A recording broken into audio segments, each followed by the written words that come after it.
성경 말씀 사도행전 15장 56절로 16장 15절까지 말씀 교독해 올리겠습니다. 며칠 후에 바울이 바나바더러 말하되 우리가 주의 말씀을 전한 각 성으로 다시 가서 형제들이 어떠한가 방문하자 하고,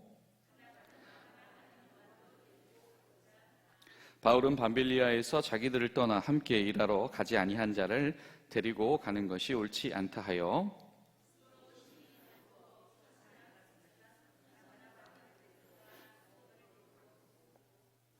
바울은 신라를 택한 후에 형제들에게 주의 은혜를 부탁함을 받고 떠나 바울이 더베아 루스드라에 이름에 거기 디모데라 하는 제자가 있으니 그 어머니는 믿는 유대 여자요 아버지는 헬라인이더라.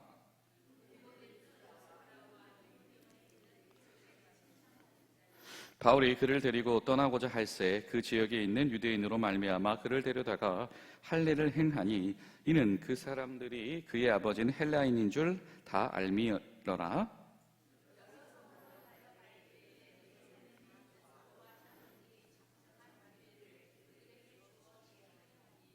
이에 여러 교회가 믿음이 더 굳건해지고 수가 날마다 늘어가니라.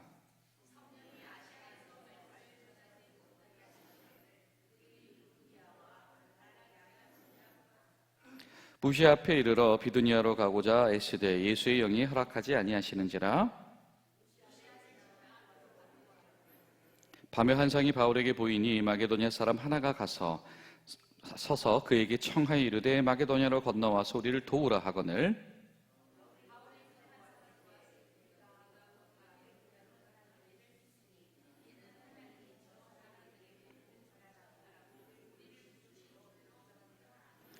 우리가 드로아에서 배로 떠나 사모드라게로 직행하여 이튿날 네아폴리로 가고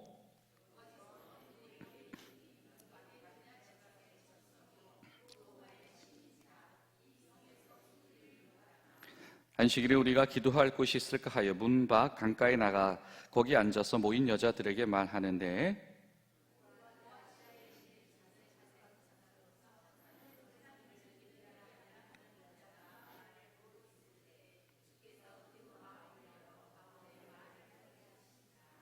그와 그 집이 다 세례를 받고 우리에게 청하여 이르되 만일 나를 주를 믿는 자로 알거든 내 집에 들어와 유하라 하고 강권하여 머물게 하니라. 아멘.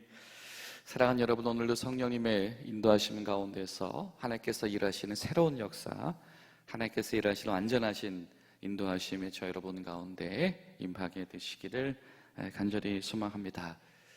할례를 받지 않아도 된다라고 하는 이 기쁜 소식이 예루살렘에 있는 사도회의를 통해서 전해지고, 그리고 그 소식이 이제 바울과 바나바를 통해서 안디옥 교회를 비롯한 예루살렘에서 벗어난 곳에서 열심히 사역하던 이들에게 굉장히 큰 용기와 위로가 되었습니다. 그런데 그런 은혜로운 사건이 있은 지 얼마 안 되고 나서 우리 마음을 여러 가지로 생각하게 하는 일이 발생을 하게 되죠. 하나님의 교회는 멈출 수가 없습니다. 성령의 역사하심은 이 과거의 한때의 좋은 추억과 기억 속에 머물러 있을 수 없고, 오늘도 하나님의 일하심 가운데서도 오늘도 하나님의 역사에 동참을 해야 되기 때문에 바울과 교회는 하나님께서 인도해 주셔서 자신들이 예상하지도 못했던 그런 발걸음으로 인도하셨던 그 선교지죠. 이 소아시아 지역 1차 선교여행 지역을 다시 방문해서 말씀을 전한 각 성으로 가서 그 형제들이 얼마나 잘 자라고 있는지, 영적으로 안전한지 방문하고자 하자라고 하는 새로운 계획들이 그들에게 세워집니다. 소위 말하는 2차 선교여행, 전도여행이 준비가 되어진 것이지요. 그런데 그 여행이 계획이 수립되자마자 37절에 보니까 유명한 사건이 등장을 합니다. 바나바와 바울이 갈라지게 되는 사건이죠. 바나바는 요한이라고 하는, 비록 그가 중간에 이탈했던 자이긴 하지만 그는 우리와 이 선교여행을 결신하기로 훌륭한 이 청년 리더였으니 그를 동행하자라고 했을 것이고, 그러나 바울은 가장 힘들 때에 그 자리를 박차고 정말 기도가 절실할 때에 함께 헤어졌던 그와 같이 갈 수 없다라고 해서 오늘 말씀 보면 이런 표현이 등장을 해요. 서로 심히 다투었다. 바울도 바나바도 심히 다투는구나. 여러분, 다투었다고 해서 여러분 실족하고 실망하지 않게 되시기를 바랍니다. 일부러 다투실 필요는 없지만, 그러나 다른 말로 표현하면 이 동역자들이 다투었다라고 해서 하나님의 나라가 멈춰지지 않는다라고 하는 것이죠. 하나님께서 이 섬으로 갈 사람들을 섬으로 보내시고 또 내륙으로 갈 사람들은 내륙으로 보내시더라라고 하는 겁니다. 그래서 바울이 실라라고 하는 사람을 동역자로 세워서, 그리고 형제들에게 이제 우리는 이쪽으로 갑니다라고 부탁을 하고 수리기와 길리기아로 다니면서 다시 전도여행을 시작했다. 이렇게 시작되어지죠. 자, 여러분, 우리에게 때로는 많은 핑계가 있습니다. 하나님, 나 마음 상했어요 라고 하는 것이죠. 하나님, 이거 이래서 되겠습니까? 이거 안 됩니다. 희망이 없습니다. 이 사람들 대책이 없습니다 라고 하는 것이 때로는 우리에게 가장 좋은 이유처럼 다가올 때가 있습니다. 그런데 성경은 오늘 이렇게 우리에게 말씀하죠. 바로 그런 마음의 상처를 겪을 때, 그런 갈등을 겪을 때 하나님의 일하시는 방법은 무엇입니까? 구브로로 갈 사람은 구브로로 가서 전도하게 하시고, 또 길리기아로 갈 사람은 또 그 길로 가서 전도하게 하시더라. 필요하면 하나님께서 또 새로운 동역자들을 세워주시더라. 그렇다 여러분 아시는 것처럼 이분들이 평생을 원수처럼 지낸 사람들은 아니잖아요. 그렇죠? 또 언젠가 또 연합하게 될 사람들입니다. 여러분, 우리가 가지고 있는 이 상처들이, 우리가 가지고 있는 이 제한사항들이 하나님의 나라의 걸림돌이나 장애물로 여겨져서 중단되어지는 일이 없게 되시기를 간절히 소망합니다. 오늘 하루 우리 기도하실 때 하나님, 내 안에 있는 인간적인 상처들, 그것 가운데 우리가 발목 잡히지 않게 하시고 하나님의 인도하심 가운데서 끊임없이 하나님의 이끄심 속에서 저희들 잘 순종하며 따라가게 하시옵소서. 기도하는 저 여러분들 될 수 있기를 바랍니다.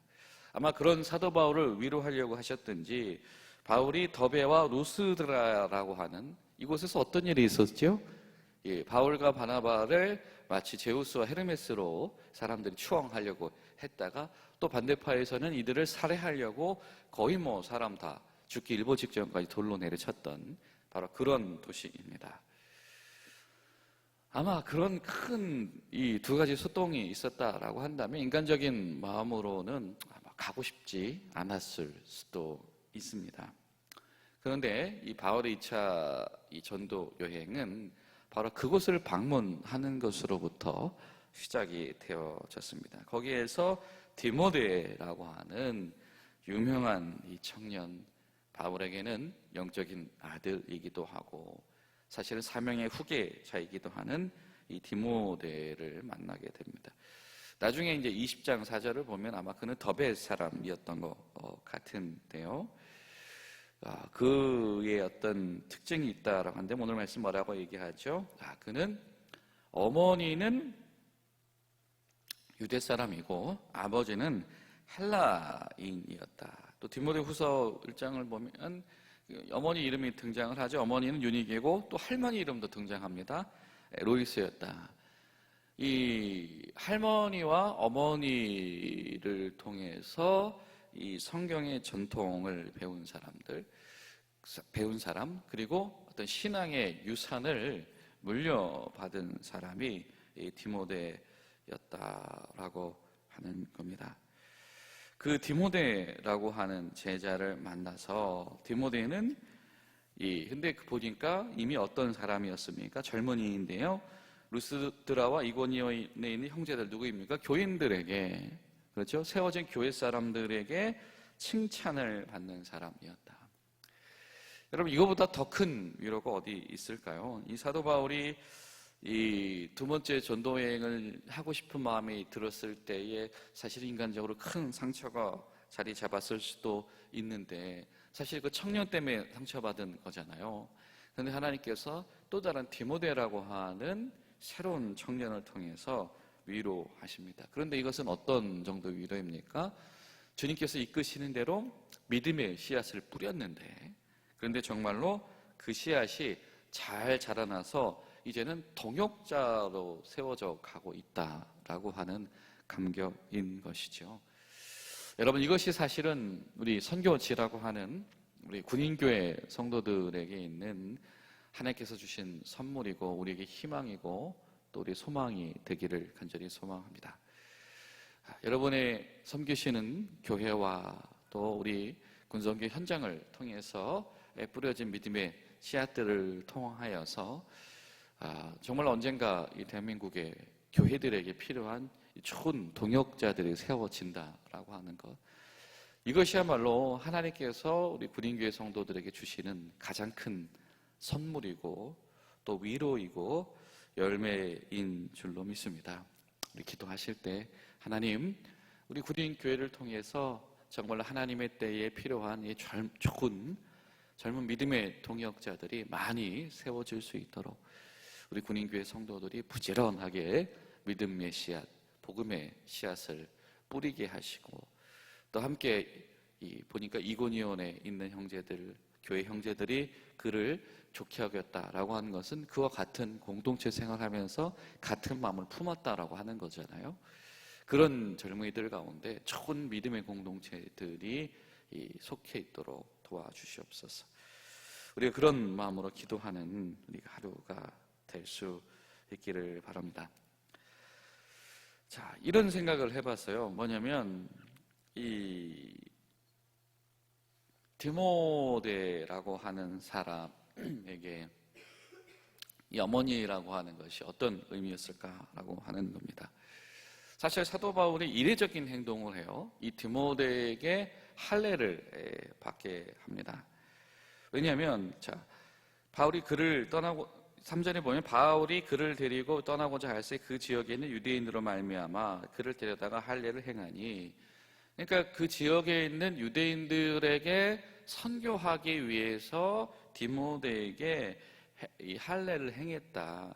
왜냐하면 많은 사람들이 그 디모데를 누구로 생각하냐면 헬라인으로 생각하기 때문이다라고.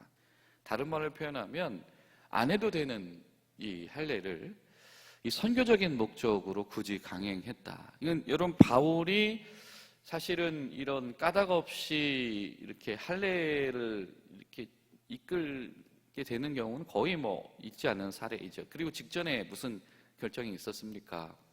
예루살렘 사도회의를 통해서 할례 받지 않아도 된다라고 하는 결정이 있었다라고 하는 것이죠. 왜 사도들의 입술을 통해서도 왜 우리가 그 형제들에게 멍해를 지우려고 하냐, 왜 괴롭히게 하려고 하냐, 이런 고민들을 하나님께서 하게 하셨다라고 하는 거예요. 성경은 말하는 겁니다. 괴롭게 하려는 것이 아니고 전도하기 위해서는 할례 받는 일을 자처하고 순종할 수도 있는 사람, 그 사람이 이 젊은 청년 디모데였다라고 하는 겁니다. 바울이 말하는 것처럼 나는 한 사람의 영혼을 전도할 수만 있다라고 한다면, 아무쪼록 전도할 수만 있다라고 한다면 이런 모습에도 거하고 저런 모습에도 거하기 위해서 최선을 다했습니다 라고 하는 그 사도 바울의 그 마음과 가장 큰 공감을 이룰 수 있었던 사람이 바로 이 디모데였다. 그곳에 있는 사람들에게 조금이라도 더 전도하기 위해서, 그곳에 있는 유대교 형제들의 마음을 열기 위해서 할례를 받으라고 할 때, 오늘 성경에 보면 디모데가 고민했다든지 뭐했다든지 이런 표현이 일절 등장을 하지 않지요. 아마 그의 집안이 그것을 굉장히 수용했던 것 같습니다. 아마도 그의 어머니의 기도의 신앙의 유산이다라고 하는 것은 굉장히 튼튼했던 것 같습니다. 아마도 이 경건한 사람이다라고 표현되어지는 것으로 봤을 때에 이 성경을 공부하는 것, 율법을 공부하는 것, 모세오경과 선지서의 이야기들을 이 마음에 담고 생각하는 일에 대하여서 굉장히 성실했던 했던 사람이었을 겁니다. 그런 사람의 집안에서 비록 이 아버지가 일찍 떠났지만 이 잘 자란 이 청년이 심지어는 예수 복음 전하기 위해서 할례를 받았다라고 하는 것이 5절에 결과적으로 어떤 열매를 가져오게 되었습니까? 교회가 믿음이 더 굳건해지고 수가 더 날마다 늘어나다. 이 한 젊은이를 통해서, 이 사도 바울과 이 젊은이를 통해서 되어진 하나님의 선교를 위하여서 감당한 이 순종이 교회와 또 교회의 수가 늘어나게 하고 믿음이 더 든든히 자리 잡게 하는 이 초석이 되었다라고 하는 것.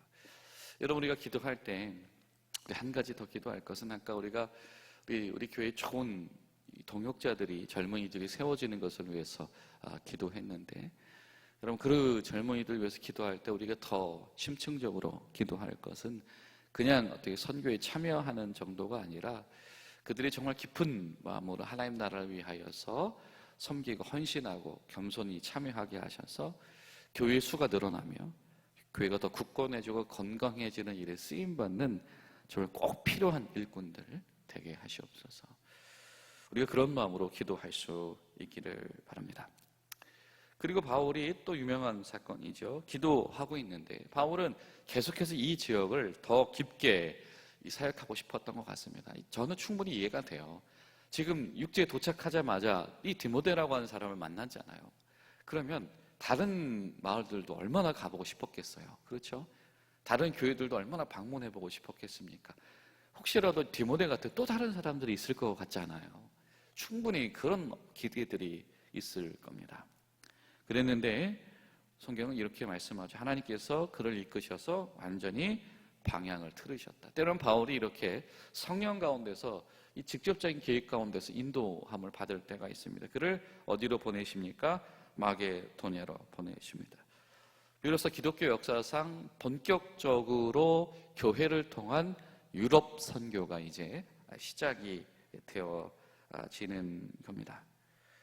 유럽 지역의 복음화, 이것이 바로 하나님의 뜻이었다. 바울의 뜻은 무엇이었습니까? 선교의 열매를 통해서 위로받고 확신을 얻고 싶은 것이었는데, 때로는 하나님의 뜻은 그가 위로받고 확신을 얻는 것보다도 더 중요한 하나님의 영역을 확장시키는 일에 그 발걸음을 인도하실 수도 있다. 그러나 우리가 아는 것처럼 언젠가 그는 다 하나님의 역사 가운데서 이 모든 것들이 열매를 보면서 보상받게 되겠죠. 우리의 신앙도 마찬가지인 줄로 믿습니다. 우리가 오늘의 위로를 기대하기도 하고 오늘의 만져주심을 기대하기도 하지만 때로 하나님께서 우리를 전격적으로 이끄실 수도 있습니다. 하나님 나라의 확장을 위해서 우리가 쓰임받을 때에 그 안에서의 영적인 기쁨을 새롭게 발견하는 분별력과 지혜가 우리 가운데 있게 하시옵소서. 우리가 그렇게 기도할 수 있기를 바랍니다. 그리고 나서 이 마게도냐로 갔더니 어떤 일들을 만나게 됩니까? 누구를 만나게 되죠? 루디아를 만나게 됩니다. 여러분, 이 교회의 파격적인 행보가 이어지고 있는 거예요. 예루살렘 교회에서는 어떤 결정을 했습니까? 할례 받지 않아도 된다라는 결정을 했습니다. 이 마게도냐에서 가장 큰 도시 중에 하나, 이 빌립보라고 하는 도시에서는 어떤 일이 일어납니까? 그렇습니다. 여성 지도자들이 세워지는 겁니다. 나중에 보니까 이 여성 지도자들을 빌립보서 2장, 4장을 보면 사도 바울이 뭐라고 표현을 하냐면, 나의 동역자들로 더불어 복음을 위하여 나와 함께 싸운 여인들, 그들의 이름이 생명책에 올라와 있다. 이 빌립보 교회에서 이 루디아와 그 여성 지도자들은 정말 중요한 역할을 했던 사람들이다. 예루살렘에서 사도들에게서 저 이방 교회에 할례도 받지 않았던 영적인 지도자들에게 하나님의 인정과 역사가 확장되어졌고, 이제는 유럽을 넘어서서 누구들에게, 여성 영적인 지도자들에게 하나님의 역사가 확장되어지고 있다. 하나님의 역사는 이렇게 퍼져가는 것입니다. 우리가 생각했던 것 방향 그 이상으로 더 크게, 더 넓게, 높고 깊게 퍼져나가는 것이 하나님의 역사더라. 사도행전은 바로 우리에게 그것을 증언하고 있는 것이죠. 여러분, 기도하실 때 단순히 남자 여자 지도자 세워주십시오, 이런 차원의 기도가 아니라 우리 생각보다 더 크게 역사하시는 하나님의 손길을 통해서 더 많은 이 선교의 기반들 하나님의 사람들이 세워지도록 역사하여 주시옵소서. 그런 마음으로 기도하며 나아가는 귀한 하루 되시기를 간절히 소망합니다. 기도하시겠습니다. 좋으신 하나님, 감사드립니다. 오늘도 하나님의 인도하심 가운데 우리를 내어드릴 수 있기를 소망하며 성령께서 우리를 이끌고 가실 때에 그 안에서 기쁨과 진리와 미래와 소망을 발견할 수 있기를 원하오니 우리를 도와주시옵소서. 예수님의 이름으로 기도하옵나이다. 아멘.